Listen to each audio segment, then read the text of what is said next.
Food and beverage expo భవిష్యత్తును చూసేందుకు సిద్ధంగా ఉండండి. జూన్ 4 నుంచి 6 వరకు విజయవాడలోని ఎస్ఎస్ కన్వెన్షన్ సెంటర్ లో జరుగుతున్న భారీ ఫుడ్ అండ్ బెవరేజ్ ఎక్స్పో కి తప్పకుండా రండి. Manufacturers, distributors, restaurant owners, hotel professionals, chefs, startup founders మరియు ఇన్వెస్టర్స్ కోసం కొత్త ప్రొడక్ట్స్, బిజినెస్ పార్ట్నర్షిప్స్ మరియు ఫ్యూచర్ ఫుడ్ సొల్యూషన్స్ తెలుసుకునే అద్భుత అవకాశం. ఇప్పుడే రిజిస్టర్ చేసుకోండి. నమస్తే, వెల్కమ్ టు రియాలిటీ చెక్. ప్రస్తుతం మనతో పాటు ఉన్నారు అడ్వకేట్ రజనీ గారు. మ్యామ్ నమస్తే అండి. నమస్తే అండి. ఆంధ్రప్రదేశ్ లో రెడ్ బుక్ రాజ్యాంగం నడుస్తోంది. ఎవరైనా కనుక ప్రభుత్వానికి వ్యతిరేకంగానో లేదంటే వాళ్ళ భావ ప్రకటన స్వేచ్ఛతో వాళ్ళకి తెలిసిన విషయాన్ని కనుక బయటకి చెప్పి పెదవి దాటి వచ్చింది అంటే ఆ కేసును ఎదుర్కోవాల్సిన పరిస్థితి ప్రస్తుతం ఏపీలో కనిపిస్తోంది. సో ఇటువంటి అభిప్రాయాలు ఉన్న నేపథ్యంలో ప్రస్తుతానికి ప్రొఫెసర్ నాగేశ్వరరావు గారికి సంబంధించిన పెట్టిన కేసు విషయంలో కూడా ఇదే అభిప్రాయం మరొకసారి తెరపైకి వచ్చింది. అసలు ఏం జరుగుతోంది ఏపీలో? ముఖ్యంగా ఏపీ అనే కంటే భారతదేశంలో పత్రికా స్వేచ్ఛ ఏ నెంబర్ లో ఉందో కూడా మొన్న ఈ మధ్య మోడీ గారి పర్యటనలో మనకు అర్థమైంది. ఒక మహిళ పత్రికా స్వేచ్ఛ గురించి అడిగింది. నార్వే మొదటి స్థానంలో ఉంటే పాకిస్తాన్ తర్వాత ఎక్కడో చివరి స్థానంలో ఈ రోజు భారతదేశం ఉంది. అదే మాదిరిగా ఆంధ్ర రాష్ట్రం ఇంకా స్పెషల్. ఏదైతే నిజాయితీ పరుడు లేకపోతే ఒక ప్రొఫెసర్ నాగేశ్వరరావు గారు అందరికీ తెలిసిన వ్యక్తే, చాలా సుపరిచితులు కూడా. అంటే అంత అనుభవజ్ఞులైనటువంటి విశ్లేషకులు ఏ ఆధారాలతో అని కూడా దాని గురించి కూడా ఆన్సర్ చెప్పినారు. అంటే మోడీ గారిని ఇలా కలిసినారు, టెంపరీ ఫ్రెండ్, పర్మనెంట్ ఫ్రెండ్. ఇది ఎందుకు నేనే చెప్తున్నానంటే ఆ ముగ్గురికి తెలిసిన విషయం నాగేశ్వరరావు గారికి ఎలా తెలిసిందని మీరు అడుగుతారేమో. కోర్ కమిటీ మీటింగ్ లో వాళ్ళు ఏదైతే డిస్కషన్ చేసుకున్నారో మనోహర్ గారు లేకపోతే ఎవరైతే వాళ్ళకి సభ్యులకి చెప్పినారో తద్వారా నాకు తెలిసింది అంటూ చక్కటి విశ్లేషణతో ఆధారపూర్వకమైనటువంటి పూర్తి సమాచారాన్ని అందించారు. సో తద్వారా ఏమవుతుంది, అవతల పార్టీ డిగ్రేడ్ అవుతుంది. ఓహో, వీళ్ళు అమిత్ షాని అడిగితే అమిత్ షా గారు తిట్టారా, సో వీళ్ళు ఏమి చేయలేరు. సో ఇక్కడ ఇంకా కూడా జగన్ గారి హవా సెంట్రల్ కూడా నడుస్తుందా, మరి జనసేన పార్టీ ఏం చేస్తుంది, దానికి అసలు హవా ఏమన్నా ఉందా, అంది హై తుఫానీ హై అని ఉట్టుట్టి మాటలేనా, ఇలా చాలా తెర మీదకి వచ్చేటప్పటికి ఇక జనసేన పార్టీ తిరగబడి మీరు అలా ఎలా మాట్లాడతారు, ఇన్ఫర్మేషన్ తప్ప రైటా, ఇదన్నీ సెకండరీ థింగ్. మీరు అలా ఎలా మాట్లాడతారు, మీరు అలా ఎలా విమర్శించేస్తారు? యథార్థవాది లోక విరోధి. ఈ రోజు ప్రొఫెసర్ నాగేశ్వరరావు గారి పరిస్థితి అలాగే ఉంటుంది. కానీ ఆయన ఆ మాట వెనక్కి తీసుకోవడానికి గల బలమైన కారణం పవన్ కళ్యాణ్ గారి మీద ఉండే కొద్ది గొప్ప అభిమానం.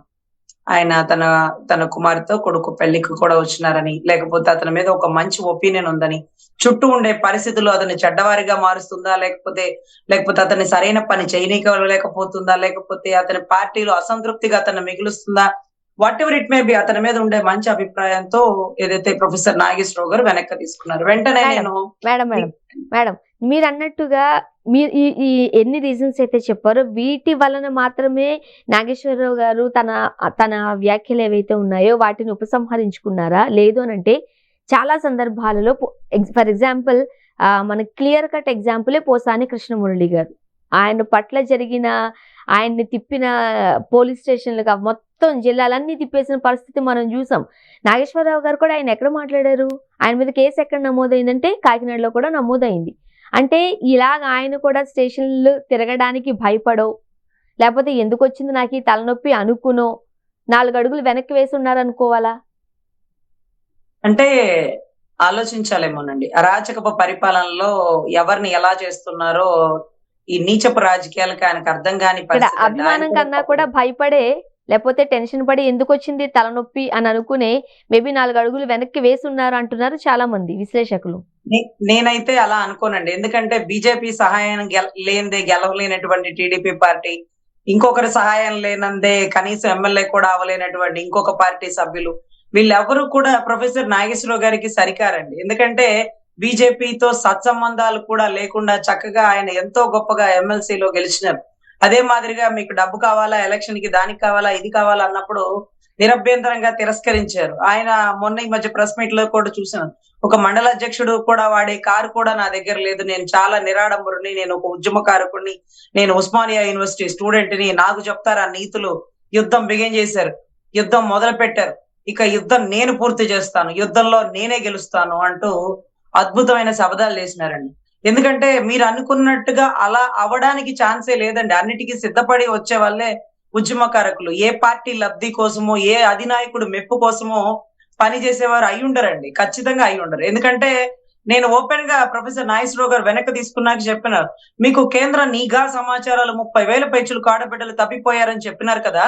అదే మాదిరిగా వాలంటీర్ వ్యవస్థ ద్వారా తప్పిపోయారని చెప్పినారని మీరు ఎలక్షన్ ప్రచారంలో మాట్లాడారు కదా. మరి ఏ నిఘా సమాచారాలు మీకు చెప్పినాయి? అది ఒకవేళ నిరూపించలేకపోతే మీరు మీ మాటను వెనక్కి తీసుకుంటారా? మాటను వెనక్కి తీసుకోగలరా? అంటే ఒక మాట మాట్లాడేటప్పుడు ఆధారాలతో మాట్లాడాలి. ఆధారాలు లేకుండా ఎలా మాట్లాడతారు?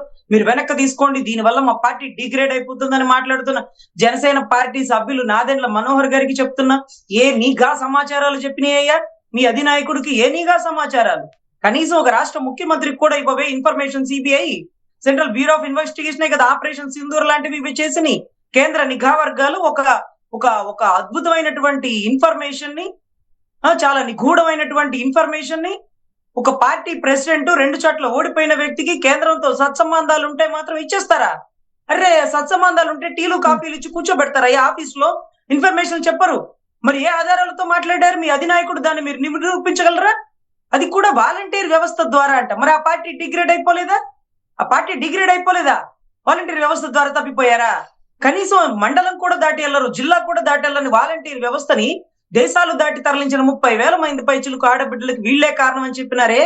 90% వాలంటీర్ వ్యవస్థలో మహిళలే ఉన్నారు. ఒక మహిళలే ఇంకొక మహిళల్ని దేశాలు దాటించేసినారా? ఎవరు చెప్పినారయ్యా మీకు నిఘా సమాచారం? కాస్త చెప్తారా మాకేమన్నా? లేకపోతే వెనక్కి తీసుకుంటారా? ప్రొఫెసర్ నాగేశ్వరరావు గారిని మీరు అడిగిన ప్రశ్న అదే కదా. మీ దగ్గర ఆధారాలు ఉన్నాయా? లేకపోతే వెనక్కి తీసుకోండి బేషరత్తుగా. అరే మీరు తీసుకుంటారా స్వామి? లేకపోతే నిరూపించండి. ఆంధ్ర రాష్ట్రంలో ఏ వాలంటీర్ వల్ల ఏ దేశానికి ఏ మహిళ వెళ్ళిపోయింది? పాకిస్తాన్కి వెళ్ళిపోయిందా? ఆఫ్ఘనిస్తాన్కి వెళ్ళిపోయిందా? యుఎస్కి వెళ్ళిపోయిందా? తాలిబాన్ల దగ్గరికి వెళ్ళిపోయారా? దుబాయ్కి వెళ్ళిపోయారా? ఎక్స్పోర్ట్ చేస్తున్నారా? ఏంటి అడగండి, చెప్పండి. 30,000 పైచులకు ఆడబిడ్డలు అంటూ ఏదో 100 అబద్ధాలు ఆడి ఒక పెళ్లి చేయాలన్నట్టుగా ఎలక్షన్ ముందు మీ ఇష్టాచారంగా మాట్లాడేసినారు. దానికి ఆధారాలు ఉన్నాయా? అరే ఒక కాంగ్రెస్ పార్టీకి సంబంధించినటువంటి రాహుల్ గాంధీ గారిని ఏమయ్యా ఆయనకి పెళ్ళైతే కాలేదు కానీ బ్రహ్మచారి అయితే మాత్రం నేను చెప్పనయా, బ్రహ్మచారాన్ని అయితే మాత్రం నేను చెప్పలేను, పెళ్ళైతే కాలేదు కానీ అని అలాంటి అవాక్కులు చవాక్కులు అనుచిత వాక్యాలు మాట్లాడేటప్పుడు అవతల వ్యక్తి గురించి మనం మాట్లాడచ్చా, మాట్లాడకూడదా? ఆధారాలు ఉన్నాయా? ఆధారాలు ఉన్నాయా? అతను పెళ్లి కాలేదు, మరి అలాగే మీరు అంటున్న మాటలకి ఏమైనా ఆధారాలు ఉన్నాయా? తప్పు కదా సార్.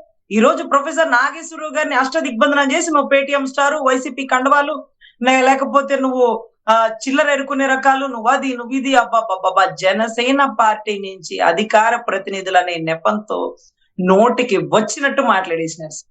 ఎంత దారుణం అంటే బీజేపీ సహాయం లేకుండా అడుగు కూడా బయటికి వెళ్ళలేని పార్టీ, అలాంటి పార్టీలను దాటి ఇండిపెండెంట్ గా గెలిచిన వ్యక్తి ప్రొఫెసర్ నాగేశ్వరరావు.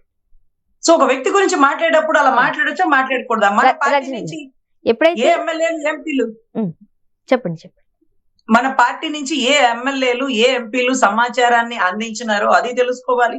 ఆ సమాచారాన్ని ప్రొఫెసర్ నాగేశ్వరరావు గారికి అందించినటువంటి ఎమ్మెల్యేలు, ఎంపీలు ఎవరైతే ఉన్నారో వారికి మన మీద వ్యతిరేకత ఉంది కాబోలు మనం ఏమి చేయలేము, ఇప్పుడే సమాచారం వచ్చింది మా కోర్ కమిటీలో చెప్పారని ఇన్ఫర్మేషన్ లేకుండా మాట్లాడతారా? ఈ రోజు ఆయన వెనక్కి తీసుకున్నప్పటికీ ఆయన చెప్పిన ఇన్ఫర్మేషన్ బయటికి వెళ్ళిపోయింది కదా, పడాల్సినటువంటి నింద పడిపోయింది కదా, ఆరోపణ అయిపోయింది కదా. ఈ రోజు ఆయన ఏమన్నారు? నేను అన్నది వెనక్కి తీసుకుంటున్నాను అన్నారే కానీ మీరైతే అమిత్ షా గారి దగ్గరికి వెళ్ళి అరెస్ట్ చేయమన్నారనో చేయలేదని ఇవన్నీ ఎక్కడ ప్రస్తావించలా. ఆఖరికి మీరు మాట్లాడిన మాటలకి ఆయన తిరగబడి నేను యుద్ధం చేస్తే ఎలా ఉంటుందో తెలుసా, గెలుపు నాదే, యుద్ధం మీరు బిగిన్ చేశారు, నేను పూర్తి చేస్తానంటూ చాలా గొప్ప ఆదర్శంగా చెప్పినారండి. నిజంగా అలాంటి వ్యక్తికి కోపం తెప్పిస్తే ఇలాగే ఉంటదేమో అని అనిపించింది. ఎప్పుడైతే ఈ వ్యాఖ్యలు చేశారో, అంటే ఇంతకు ముందు మీరు అన్న పాయింట్ కూడా ఒకసారి రేస్ చేద్దాం అనుకుంటున్నాను నేను. ఎవరైతే మహిళలు విమెన్ ట్రాఫికింగ్ జరిగింది ఆంధ్రప్రదేశ్ లో 30,000 పైచిలుకు మంది విమెన్ ట్రాఫికింగ్ గురయ్యారు అంటూ కేంద్రం నుంచి వచ్చిన నిఘా వర్గాలు చెప్పాయన్న దానికి ఆన్సర్ గా హోంమంత్రి అనిత గారు క్లారిటీగా చెప్పారు. అంతమంది ఏం మిస్ కాలేదు, సో గణాంకాలు ఇవి అని లెక్కలు చెప్పారు. ఆ తర్వాత ఆ లెక్కలకు సంబంధించి ఇప్పటి వరకు మాట్లాడిన వైను మనం ఆంధ్రప్రదేశ్ లో నాయకుల దగ్గర మనం చూడలేదు. అంటే ఈ 30,000 పైచిలుకులు తప్పిపోయారు అనేది ఇప్పుడు ఎప్పుడైతే కేంద్ర నిఘా వర్గాలు ఎన్సీఆర్పి రిపోర్ట్ అని ఇంతమంది తప్పిపోయారు, లేకపోతే ఇంతమంది మిస్ అయ్యారు, ఇంతమంది మీద మానభంగాలు జరిగినాయి, ఇవన్నీ రిపోర్ట్ ఇస్తాయి. దీనికి కారణాలు ఇవి అని చెప్పవండి. ఎందుకంటే ఆ కారణాలు ఏవో మూడో కంటికి తెలియకుండా పట్టుకొని ఎత్తి లోపలేస్తారు. ఎందుకంటే ఇప్పుడు మీరు చెప్తున్న కేంద్ర నిఘా వర్గాలే ఆపరేషన్ సింధూర్ లాంటివి కండక్ట్ చేసేవి. ఇప్పుడే మీరు చెప్పిన కేంద్ర నిఘా వర్గాలే డ్రగ్ నిర్మూలనకి కానీ, లేకపోతే లంచగొండితనానికి కానీ, లేకపోతే పెద్ద పెద్ద మర్డర్ కేసులకు కానీ ఇవన్నీ ఛేదించేవి. సో మూడో కంటికి తెలియకుండా చేసే ఇన్ఫర్మేషన్ ని గౌరవ పవన్ కళ్యాణ్ గారికి ఇవ్వడం చాలా ఆశ్చర్యం. అదే కాకుండా హోమ్ మినిస్టర్ గారు ముందుకు వచ్చి అంత కాదు ఇంత అని చెప్తున్నారు. ఆ ఇంత ఎవరి వల్ల? వాలంటీర్ వ్యవస్థ వల్ల. 90% మహిళలు తెల్లారుజామున 6ంటికి 7ంటికి లేచి ఇంటికి పెన్షన్లు అందిస్తూ ప్రతి పథకాలు వచ్చినాయా రాదే తెలుసుకుంటూ కందిపప్పులు, బియ్యం, నూనె అన్ని మోసుకొచ్చి ప్రతి ఇంటికి 50 ఇళ్లకి ఒక మహిళ, ఆ 50 ఇళ్లకి తెలిసిన ఆడబిడ్డ, ఆ 50 ఇళ్లకి తెలిసిన ఆడబిడ్డ, ఆ 50 ఇళ్లలో ఆడబిడ్డలను తీసుకుని వెళ్ళి దేశాలు దాటిస్తుందా? అంటే ఇలాంటి పదాలు వాడేటప్పుడు మహిళలు మనసు ఎంత నొచ్చుకుంటది అంటే రంగవల్లి గారు విజయవాడలో పెట్టినటువంటి కేసే నమోదండి. ఏదైతే ప్రొఫెసర్ నాగేశ్వరరావు గారి మాటల్ని వెనక్కి తీసుకోమని చెప్పినారు కాబట్టి నాదెండ్ల మనోహర్ గారు దయచేసి మీ అధినాయకుడు చెప్పిన మాటలకి ఎవిడెంటరీ ఉందా? వాలంటీర్ వ్యవస్థ ద్వారా తప్పిపోతే దాన్ని మీరు నిరూపించగలరా? అదర్వైజ్ వెనక్కి తీసుకోగలరా బేషరతుగా అంటూ కూడా ఈ రోజు రాష్ట్ర ప్రజలు నిలదీస్తున్నారండి. ఇది చాలా పత్రికా స్వేచ్ఛకి నిజంగా తూట్లు పొడిచినట్టు. ఒక పెద్దవాడు, వయసు రీత్యా పెద్ద వ్యక్తి, చాలా అనుభవం గల వ్యక్తి, ఎన్నో పోస్ట్ గ్రాడ్యుయేషన్ డిగ్రీలు చేసిన వ్యక్తి ఒక మాట మాట్లాడితే దాంట్లో నిజం ఎంత అబద్ధం ఎంత అనేది చూసుకోకుండా ఎట్టి పరిస్థితుల్లో మీరు మాట్లాడే మాటల్ని ఎవరు స్వీకరిస్తారు? ఇదే కదా పత్రికా స్వేచ్ఛకి తూట్లు పొడవడం అంటే అని దాని ఉద్దేశం. అండ్ మరోపక్క నాగేశ్వరరావు గారి వ్యాఖ్యలు ఏదైతే ఉన్నాయో ఏపీ ప్రజలందరూ, ఆ రాష్ట్ర ప్రజలు, ఒక రకంగా చెప్పండి 2 తెలుగు రాష్ట్రాల్లోని ప్రజలు ఒకసారి అనాలిసిస్ చేస్తున్నారు. ఎప్పుడైతే పొత్తులో కలిసి వెళ్లారో ఒక టైంలో బీజేపీ అలానే తెలుగుదేశం పార్టీ, ఆ తర్వాత ఓడిపోయిన తర్వాత చంద్రబాబు నాయుడు గారు మోదీ గారి పైన చేసిన వ్యాఖ్యలు కావచ్చు, నా జూనియర్ అనడం కావచ్చు, లేదు అని అంటే ఆంధ్రప్రదేశ్లో ఆయన కాలు ఎట్లా మోపుతానో నేను కూడా చూస్తాను అన్నట్టుగా మాట్లాడిన సందర్భాలు మనం చూసాం. మరోపక్క జగన్మోహన్ రెడ్డి గారు బీజేపీతో అంటకాగుతున్నట్లు కనిపించకపోయినప్పటికీ కూడా బీజేపీకి సంబంధించి కానీ, ప్రధానమంత్రి నరేంద్ర మోదీ గారికి సంబంధించి కానీ పల్లెత్తు మాట అనడం ఇప్పటి వరకు మనం చూడలేదు. దాని అర్థం మేబీ లాంగ్ టర్మ్ ఫ్రెండ్షిప్ లేకపోతే ఇన్స్టెంట్ ఫ్రెండ్షిప్ కింద కనిపించడం లేదు. నమ్మే పరిస్థితుల్లో ఆనాడు బీజేపీ లేకపోయి ఉండి ఆ వ్యాఖ్యలు చేసి ఉంటారేమో. 100% అండి. దీంట్లో ఇంకా మీరు నమ్మదగిన విషయం ఏంటంటే గతంలో పవన్ కళ్యాణ్ గారు ప్రచారంలో చెప్పిన మాటల జగన్ నేను ప్రభుత్వంలోకి వచ్చాక సెంట్రల్ తో చెప్పి నేను ఆట ఆడిస్తాను అన్నారు. అంటే సెంట్రల్ తో చెప్పి నిన్ను ఆట ఆడిస్తాను అంటే దాని అర్థం ఏంటంటే ఈయన సెంట్రల్ దగ్గరికి వెళ్ళినప్పుడల్లా జగన్ అరెస్ట్ చేయండి సార్, నా పరుగు పోతుంది సార్, ఎన్నో మార్లు నేను సెంట్రల్ తో చెప్పి ఆట ఆడిస్తాను సార్ అని ఉండేవాడిని అని అనుకుంటారని ఎంతో మంది భావిస్తారు. ఎందుకంటే ఆయన చెప్పిన స్టేట్మెంటే కదా. నేను ఏదో చేసేస్తానంటే ఓకే, పవన్ కళ్యాణ్ గారు జగన్ గారిని ఏదో చేసేస్తారు అనుకోవచ్చు. నేను సెంట్రల్ తో చెప్పి నేను ఆట ఆడిస్తాను జగన్ అంటూ సవాల్ విసిరితే ఎవరికైనా అనుమానం వస్తుంది. కేంద్రం దగ్గరికి వెళ్ళిన ప్రతిసారి ఈసారి అరెస్ట్ చేపిస్తామంటారేమో, అరెస్ట్ చేయమని చెప్పడానికి వెళ్ళారేమో అని వస్తుంది. అదే రకంగా మీరు చెప్పింది ఈ ట్రిప్ ఏమో బీజేపీతో, ఇంకొక ట్రిప్ ఏమో స్టాలిన్ తో, ఇంకొక ట్రిప్ ఏమో మమతా బెనర్జీ గారితో. అసలు ఏ ఎండకు ఆ గొడుగు పట్టేటటువంటి చంద్రబాబు గారిని నమ్మదగిన పరిస్థితి అయితే లేదండి. ఇంకొకటి ఏంటంటే జగన్ గారిలో ఉండే ప్లస్ పాయింట్ ఏంటంటే కాంగ్రెస్ పెట్టినటువంటి టార్చర్ 16 నెలలు భరించినా సరే ఏ మాత్రం తల ఒగ్గకుండా కాంగ్రెస్ కి ఎదురు నిలబడ్డారు కాబట్టి ఇక ఎప్పటికీ అతను కాంగ్రెస్ కి పోడు, అతను కాంగ్రెస్ తో అంట కాగడు, కాంగ్రెస్ జోలికి పోడు, he was an independent political leader అని బీజేపీ చాలా దృఢంగా నమ్మింది. అతనితో కలిసి బీజేపీతో కలిసి వచ్చినా రాకపోయినప్పటికీ జగన్ అంటే ఒక అభిప్రాయం ఉంది. అబ్బా ఎంత ధైర్యవంతుడే, ఓడిపోతానని తెలిసిన, జైల్లో వేస్తానని తెలిసిన, అరెస్ట్ అవుతాడని తెలిసిన అయినా సరే ఎదురుగా నిలబడ్డాడు కాంగ్రెస్ కని ఒక గుడ్ విల్ అనేది అప్పటి నుంచే సెంట్రల్ లో ఏదైతే బీజేపీలో ఆయన మీద ఒక నమ్మకం ఉంది. ఆయన వారితో కలిసి వెళ్ళినా కలిసి వెళ్ళకపోయినా. ఈ రోజు మీరు చెప్తున్నారు పాచిపోయిన లడ్డు అని ఒక నాయకుడు చెప్పినారు మీరు గమనిస్తే. అదే మాదిరిగా మోడీ గారికి ఏమన్నా భార్య బిడ్డల, ఆయనకేం తెలుసు బాధ్యతలు అంటే అసెంబ్లీలో ఈయన చెప్పినాడు, నా జూనియర్ నా దగ్గర నేర్చుకున్నాడు సబ్జెక్ట్ అని ఎన్నో మార్లు అన్నారు.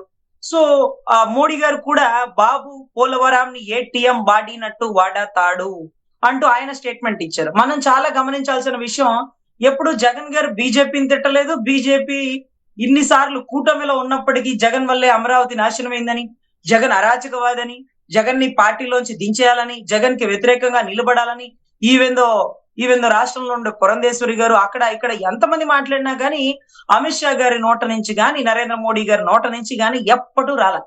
ఇప్పుడు రాలేదంటే permanent friend and instant friend, ఇప్పటికిప్పుడు అవసరం కాబట్టి ఈ పులిహార కలిపినాం అనేటటువంటి వాదనే వినపడుతుందండి. ఎందుకంటే మొన్నటి రోజు నితీష్ కుమార్ గారు అంటే బీహార్ కానీ ఆంధ్ర రాష్ట్రం కానీ సపోర్ట్ లేకపోతే మనం సెంట్రల్ లో జెండా పాతలేని పరిస్థితి. సో అప్పటికప్పుడు అవసరం కాబట్టి పవన్ కళ్యాణ్ గారు నువ్వు అంది హై తుఫానీ హై అన్నాం కానీ అంత ప్రేమేమీ ఉండబడ్డా.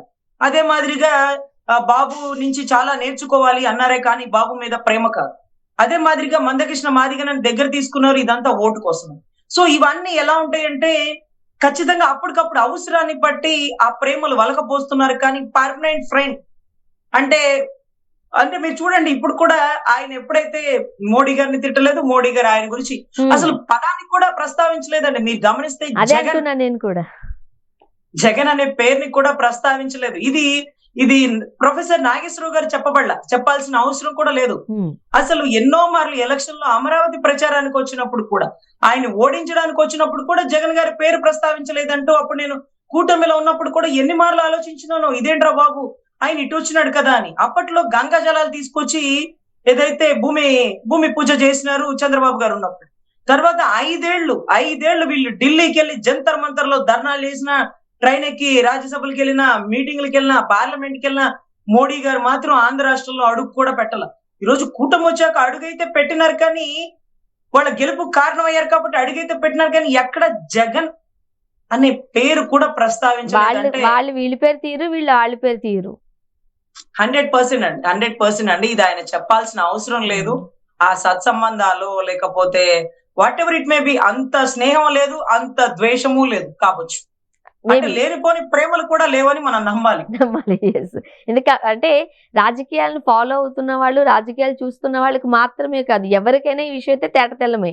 కాబట్టి మేబీ ఆ సందర్భంలో అని ఉండొచ్చు గాక, మేబీ జరిగి ఉండొచ్చు.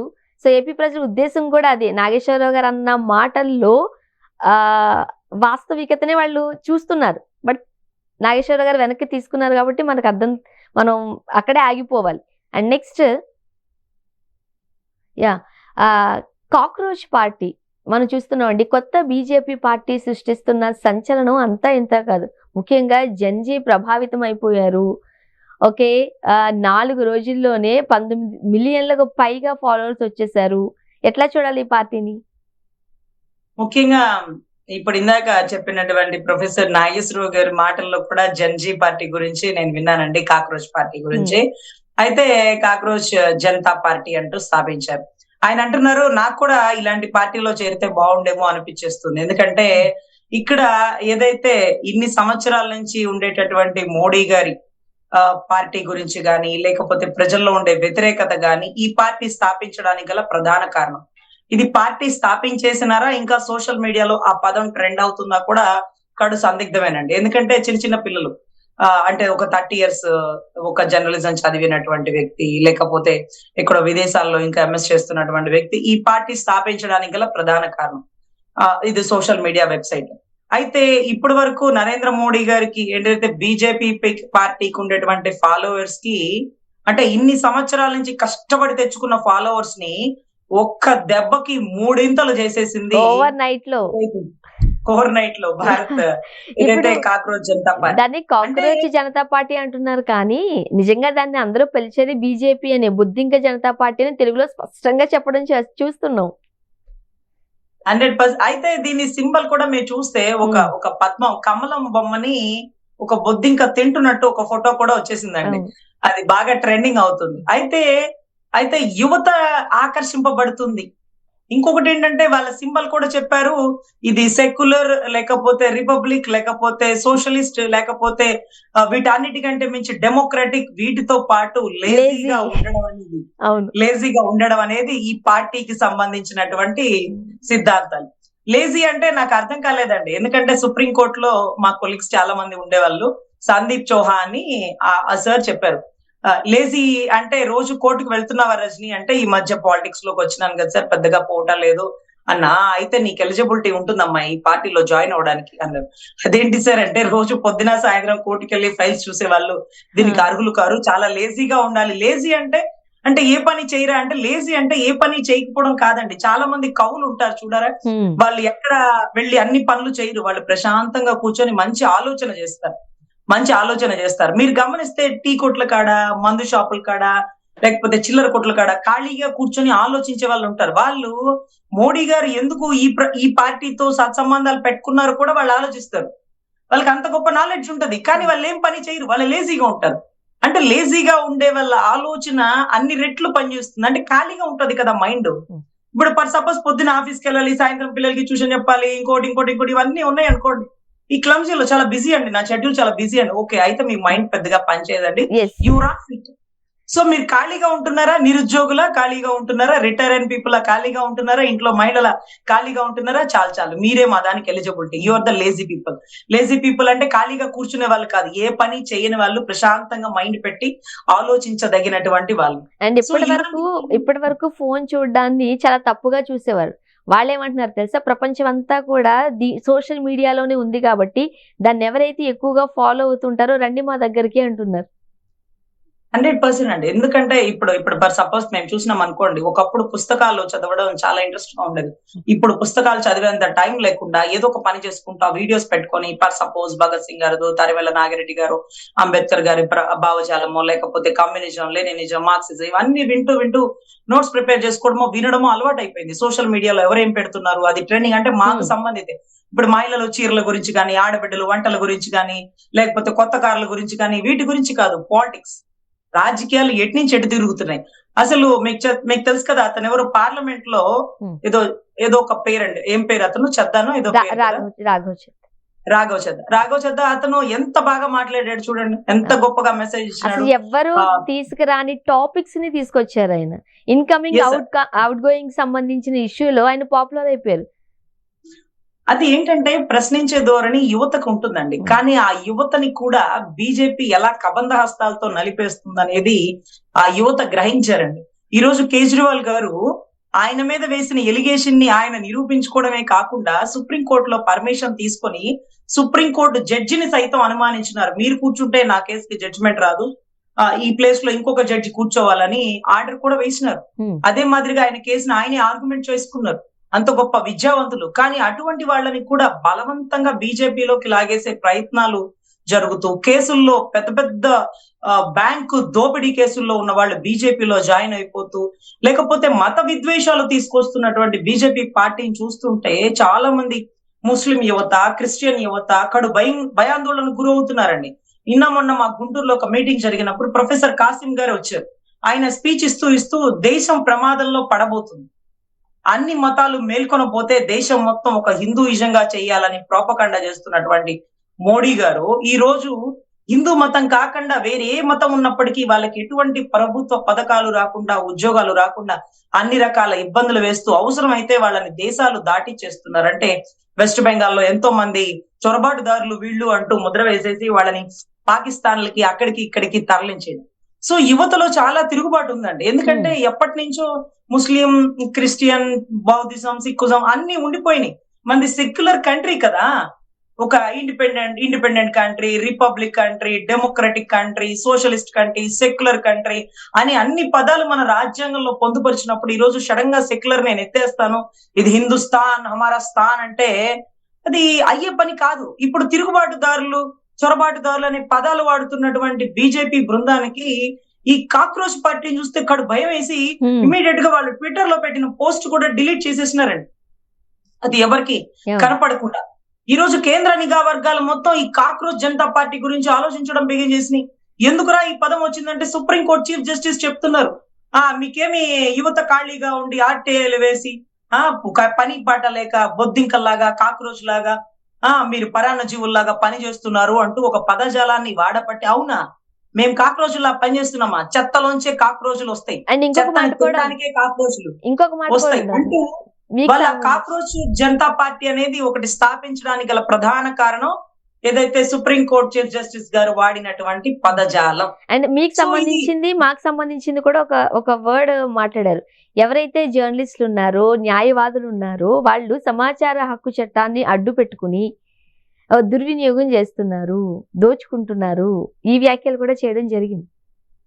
అవునండి, ఇలాంటి వ్యాఖ్యలు ఇంకా బాగా చేస్తారులేండి సుప్రీంకోర్టు చీఫ్ జస్టిస్ వాళ్ళు. మనం ఆయన్ని ఏమీ అనడానికి లేదు. కానీ యువత మాత్రం ఏమైనా అనేయచ్చండి. ఆ యువత ఏమంటుందంటే, మొన్నటి రోజు బాబ్రీ మసీదుకి సంబంధించినటువంటి జడ్జిమెంట్ వచ్చినటువంటి జస్టిస్ రంజన్ గొగోయ్ గారు ఈ రోజు బీజేపీ ఆధ్వర్యంలో ఒక రాజ్యసభ ఎంపీగా ఉన్నారు. అంటే ఏం ఆశించి ఆ జడ్జిమెంట్ ఇచ్చారు? అంటే ప్రభుత్వాన్ని బట్టి, లేకపోతే ప్రధానమంత్రిని బట్టి సుప్రీంకోర్టు చీఫ్ జస్టిస్ లో ఉండేవాళ్ళు జడ్జిలను కూడా, జడ్జిమెంట్లు కూడా మార్చేస్తారా అంటూ యువత ఆరోపించడమే కాకుండా, మా మేనిఫెస్టోలో ప్రధానమైన మేనిఫెస్టో సుప్రీంకోర్టు జడ్జిలుగా రిజైన్ చేసిన వాళ్ళు, లేకపోతే సుప్రీంకోర్టు జడ్జిల నుంచి బయటికి వచ్చిన వాళ్ళు, రిటైర్మెంట్ అయి బయటకు వచ్చిన వాళ్ళు ఏ పదవులు అధిరోహించడానికి వాళ్ళు అనర్హులు. అంటే ఏదో ఒక పదవిని ఆశించే కదా వాళ్ళు జడ్జిమెంట్ ని ప్రభావితం చేసేసి ఆ ప్రధానమంత్రికి అనుసంధానంగా జడ్జిమెంట్లు మార్చేస్తారు. ఈ రోజు దళిత క్రిస్టియన్ రిజర్వేషన్లు కూడా అనుసంధానంగా మారిపోతున్నప్పుడు, రాజ్యాంగంలో ఉండే ఆర్టికల్ 25 ఏదైతే ఉందో రైట్ టు రిలిజన్ అనే దానికి విరుద్ధంగా ఇలా వస్తున్నప్పుడు, ఏదైతే ఒక సుప్రీంకోర్టు జడ్జిమెంటా రాజ్యాంగమా అంటే రాజ్యాంగమే ప్రధానమైనదండి సుప్రీంకోర్టు జడ్జిమెంట్ కంటే. ఈ రెండిట్లో కాంట్రడిక్షన్ వచ్చినప్పుడు దేన్ని ప్రధాన భూమికగా పోషిస్తారు అంటే రాజ్యాంగంలోని మౌలిక సూత్రాలు. దాంట్లో ఆర్టికల్ 25 పొందుపరిచింది. అంటే కులాన్ని బట్టి రిజర్వేషన్ ఇవ్వాలేమో కానీ కులంలో వారి మతాన్ని బట్టి రిజర్వేషన్ ఎలా ఇస్తారు? ఒకవేళ అలా ఇబ్బంది వచ్చినప్పుడు దాన్ని అక్కడ స్ట్రక్ డౌన్ చేసేసి మీరు ఈ 25 ని బేస్ చేసుకోవాలి, ఆర్టికల్ 25 ని బేస్ చేసుకోవాలి. ఎందుకంటే 1950 చట్టాలని సంవత్సరాన్ని బట్టి, ఇన్ని సంవత్సరాల తర్వాత కూడా అవసరాన్ని బట్టి రాజ్యాంగంలో అమెండ్మెంట్స్ అనేవి ఎన్నో వస్తుంటాయి కదా. మీకు ఇష్టమైతే ఆర్టికల్ ని మార్చేస్తారు, ఆర్టికల్ ని ఎత్తేస్తారు, ఆర్టికల్ ని కుదిపేస్తారు. కాబట్టి ఇది కూడా మార్చండి అంటూ కూడా, అంటే యువతలో మార్పు బిగిన్ అయిపోయిందండి. యువతలో ప్రశ్నించే ధోరణి వచ్చేసిందండి. ఈ రోజు పెను ప్రమాదం ఉంది దేశానికి బీజేపీ వల్ల. రానున్న కాలంలో ఒక్క హిందువులు తప్ప ఏ ఒక్కరికి ఇక్కడ మనుగడ లేని పరిస్థితి అయితే నెలకొంటుందేమో అనేటటువంటి ఒక విపరీత ధోరణితో యువతలో చేంజ్ వచ్చేసిందండి. అందులోనూ ప్రభుత్వంలో జరిగిన తప్పులు, 22 లక్షలు బిడ్డలు రాసినారండి మొన్న నీట్ ఎగ్జామ్. మీకు తెలుసు, మెడికల్ ఎగ్జామ్ పేపర్ లీక్ అయింది అనేసినారండి. అంటే అంత మంది రాసిన ఎగ్జామ్ లో పేపర్ లీక్ ఎందుకు అవుతుంది? ఎందుకు మీరు భద్రతలో లోపం వచ్చింది? లీక్ అయ్యి మీరు ఎవరెవరికి ఆ పేపర్ ఇచ్చేసినారు? లీక్ చేసిన వాళ్ళు ఎవరు? అందులోనూ ఓటు ఎవరికి ఉందో వాళ్ళ ఓట్లు తీసేస్తున్నారు. మాకు ఓటేసే హక్కు ఉంది, మా ఓటు ఏది మార్చినారు, అలా ఎలా తీస్తారు, మేము ఇక్కడే ఉన్నాం కదా అంటే, ఆ ఓటు ఎవరైతే తీసేసినారో ఆ ఎలక్షన్ ఆఫీసర్లని సస్పెండ్ చేసేయాలి, వాళ్ళకి శిక్షలు వేసేయాలి అంటూ కూడా వీళ్ళ మేనిఫెస్టోలో రెండో నిబంధన అండి. మొదటి నిబంధన సుప్రీంకోర్టు జడ్జి నుండి రిటైర్ అయిన వాళ్ళు ఏ పదవులకి అనర్హులు. ఓట్లు అవకాశం ఉన్న వారికి ఓట్లు తీసేస్తే, అంటే అర్హత కలిగిన వారి ఓట్లు తీసేస్తే తీసేసిన వాళ్ళు శిక్షార్హులు. ఒక పార్టీ నుంచి ఇంకొక పార్టీకి జంప్ అయిపోతే వాళ్ళకి 20 ఏళ్ళు ఏ పార్టీ ఏ ప్రభుత్వంలో పనిచేసే హక్కు లేదు. ఇలా ఒక అద్భుతమైన 4-5 ప్రామాణికాలు తీసుకొచ్చినారండి. అంటే అంటే చాలా ఆశ్చర్యం. చాలా మంది యువత అట్రాక్ట్ అయ్యేటటువంటి పదజాలంతో, పరిస్థితితో ఇది స్టార్ట్ అయిందండి. ప్రతి తప్పుని కాక్రోచ్ ఫేస్ పెట్టుకొని, ఇదిగో ఈ డస్ట్ ఇక్కడ ఎత్తట్లేదు, ఈ పథకాలు ఇలా ఇవ్వట్లేదు, ఇదిగో గ్యాస్ కి క్యూ లైన్ ఉంది, పెట్రోల్ డీజిల్ రేట్ పెరిగిపోతుంది, ఢిల్లీలో ఆరావళి పర్వతాల కింద ఉండేటటువంటి యురేనియం గ్రానైట్ ని తవ్వేస్తున్నారు. కొన్ని సంవత్సరాలు పైబడితే ఆరావళి పూర్తిగా స్తబ్ద అయిపోతే, ఇకపోతే పొల్యూషన్, లేకపోతే మొత్తంతో ఢిల్లీ ప్రకంపనం వచ్చేస్తుంది, ఢిల్లీ కొన్ని రోజులు మనం తర్వాత చూడలేము అంటూ కూడా వీళ్ళందరూ యువత ఖచ్చితంగా ప్రభుత్వాన్ని నిలదీస్తుందండి. ఎప్పుడైనా ఒకటి గమనించండి, 3 సార్లు ప్రధానమంత్రి అయింది ఇందిరాగాంధీ గారి టైమేనండి. ఆవిడ నెహ్రూ గారి ప్యాటర్న్, అప్పుడు అంతగా నిలబడేటటువంటి పార్టీ లేకపోవడం, తర్వాత రాజనారాయణ గారు ఇందిరాగాంధీ గారి మీద అలహాబాద్ హైకోర్టులో ఎలా అయితే కేసు గెలిచినారో, అలాగే ఇప్పుడు ఎవరైతే ఒక వ్యక్తి ఈ సోషల్ మీడియా ప్లాట్ఫామ్ ద్వారా ముందుకు వచ్చినాడో, మోడీ గారికి వ్యతిరేకత ఇంత ఉందా? ఇంతమంది వ్యతిరేకిస్తున్నారా? మనసులో ఉంది, బయటికి చెప్పట్ల. అంత ఈ ఫాలోవర్స్ ని సబ్స్క్రైబ్ చేసేవాళ్ళు, దీంట్లో SMS రిక్వెస్ట్ పెట్టేవాళ్ళు, దీనికి మెసేజ్ చేసేవాళ్ళు, మీకు కూడా పార్టీలో చేరాలన్నా అయితే ఈ అప్లికేషన్ ఫిల్ చేయండి. మీలో ఉండాల్సినటువంటి క్వాలిఫికేషన్ లేజినెస్, అంటే ఖాళీగా ఉండాలి. మీరు ఉద్యోగం చేస్తున్న వాళ్ళు అయి ఉండకూడదు, మీరు ఏ ప్రభుత్వ పదవిలో ఉండకూడదు, మీరు ఏ రాజకీయాల్లో ఉండకూడదు, ఖాళీగా ఉండాలి. ప్రశాంతంగా ఉంటే మంచి ఆలోచన వస్తుంది, యువతలో మార్పు వస్తుంది. మీ సలహా సూచనలు కూడా మా సోషల్ మీడియా ప్లాట్ఫామ్ కానీ మా పార్టీకి కానీ ఇవ్వచ్చు అంటూ కూడా వీళ్ళు జనాల్లోకి తీసుకెళ్లారండి. ఇలాంటి పార్టీలు ప్రస్తుతం ఉన్న రాజకీయ పరిస్థితులకి చాలా అవసరం ఏమో అంటూ విశ్లేషకులు కూడా భావిస్తున్నారు. అంటే ఏదో ఒకటి ఆల్టర్నేట్ కావాలని అనిపిస్తుందండి మనసుకి. అతని వైఖరి చూసినాం, ఇతని వైఖరి చూసినాం, ఈ మధ్యలో ఇంకొకళ్ళు వస్తే బాగుండు. అందులోనూ యువత ఎలా ఉంటుందంటే వాళ్ళకి స్వార్థం ఉండదు. వాళ్ళు ఏదైనా కేసులు వాళ్ళ మీద వేసినారనుకోండి, లోపల ఉండాలన్న బాధ, భయం ఉండదు.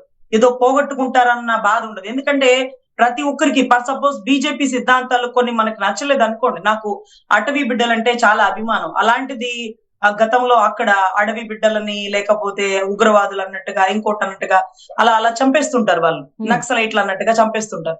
అలాంటప్పుడు కొంచెం బాధ అనిపించింది, అదేంటది యురేనియం తవ్వకాలు, గ్రానైట్ తవ్వకాలు, అటవీ సంపదని దోచుకుంటే అటవీ బిడ్డలు మీకు ఎదురుగా నిలబడితే వాళ్ళని చంపేస్తూ ఈ రోజు నక్సలిజాన్ని నిర్మూలిస్తాను అంటూ మాట్లాడడం తప్పండి. ఉగ్రవాదం అంటే పక్క దేశాల వాళ్ళు మన దేశం మీద దాడి చేస్తారు కాబట్టి వాళ్ళ మీద మాకు కోపం ఉంటుంది కూడా సర్వసాధారణం. కానీ మన అటవీ బిడ్డలే కదా, మీరు వాళ్ళు లేకపోతే మీరు అంతా తవ్వకాలే కదా, గ్రానైట్ తవ్వకాలు, యురేనియం తవ్వకాలు, అటవీలందరినీ కొల్లగొట్టేస్తున్నారు కదా, అలాంటి వాళ్ళని ఎందుకు చంపాలని మాలో కూడా కోపం వస్తుందండి.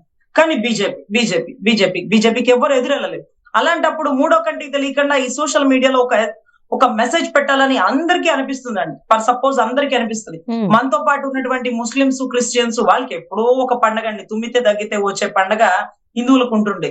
ఏదో బక్రీద్, రంజాన్ పండగకి ఆరు బయట మసీదు నమాజులు చేసుకునే దగ్గర కూడా యోగి ఆదిత్యనాథ్ గారు తిరస్కరించారు. నా దేశంలో, నా రాష్ట్రంలో ఇలా జరగదు అని.